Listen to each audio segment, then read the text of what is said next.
বর্ধমানে তৃণমূলের জোর প্রচারে তারকা ঝলক কোয়েল মল্লিকের রোড শো ও সভা জনসমাগম।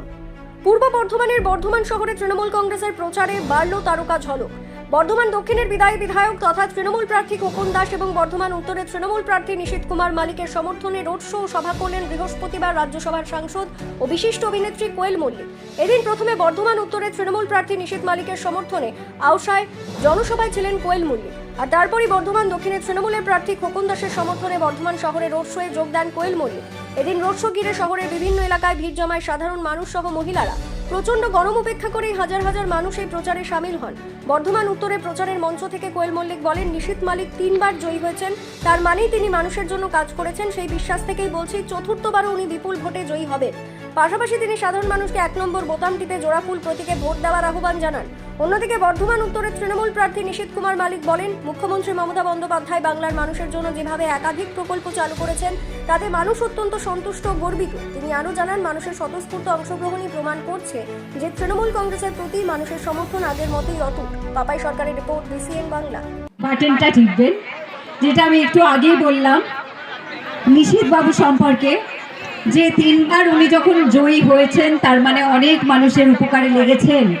তাই জন্য সেই বিশ্বাসটা আবার আছে যে চতুর্থবারেও উনি আবার বিপুল ভোটে জয়ী হবেন। আশীর্বাদ মমতা বন্দ্যোপাধ্যায় বাংলার মানুষের জন্য যেভাবে প্রায় 94টি প্রকল্প মানুষের মধ্যে যেভাবে দিয়েছেন, মানুষ এতে অত্যন্ত খুশি, আনন্দিত, গর্বিত। সেই জন্য আজকে প্রখর রৌদ্রে, প্রখর তাপের মধ্যেও মানুষের হাজার হাজার মানুষ তারা আজকে এই সভায় আজকে উপস্থিত হয়েছে। এটা মমতা বন্দ্যোপাধ্যায়ের আশীর্বাদ ছাড়া আর কিছু হতে পারে না। চতুর্থবারের জন্য আপনি যে আশা করছেন সেই আশাটা কি, মানে আপনার পক্ষে কি, মানে কত হাজার ভোটে আপনি? আমি তো আগেও বলেছি, এখনও বলছি, আমি 70,000 ভোটে জয়লাভ করব।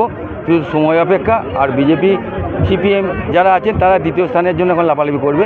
বিজেপি জামানত জব্দ হবে, এটা আমি বলতে পারি। একটা বিশাল নির্বাচনী জনসভা করে গেলেন রাজ্যসভার সাংসদ আর বিশিষ্ট চলচ্চিত্র কোয়েল মল্লিক, কি বলবেন? শুধু এটা আজকে শেষ নয়, আমাদের আরও VIP জনসভা আছে, আরও র্যালি আছে। আমরা প্রতিদিন আমরা মানুষের দুয়ারে আমাদের, আমি যেমন নিজে প্রচার করছি প্রত্যেকটা অঞ্চলে, ঠিক সেরকম আমাদের কর্মীরাও কিন্তু প্রত্যেকটা মানুষের দুয়ারে আমাদের যে সার্বিক উন্নয়ন, সাথে সাথে বিজেপির মিথ্যাচার, তার বিরুদ্ধে আমরা মানুষকে বোঝাচ্ছি। মানুষ এত অভূতপূর্বভাবে মানুষ আজকে সাড়া দিচ্ছেন, মানুষ দুহাত তুলে আশীর্বাদ করছেন প্রচারে। তাতে করে জয়টা শুধু সময়ের অপেক্ষা। এবং আপনারা তো সকলে জেনে গেছেন যে মমতা বন্দ্যোপাধ্যায় চতুর্থবার মুখ্যমন্ত্রী হচ্ছে। এটা শুধু এটাও সময় অপেক্ষা। 4 তারিখ 12টার পরে এটা পরিষ্কার হয়ে যাবে। প্রতিপক্ষ কাউকে দেখতে পারেন? না, আমার কোনো প্রতিপক্ষ নেই। এখানে আমার যারা প্রতিপক্ষ তাদের জামানত বাজেয়াপ্ত হবে।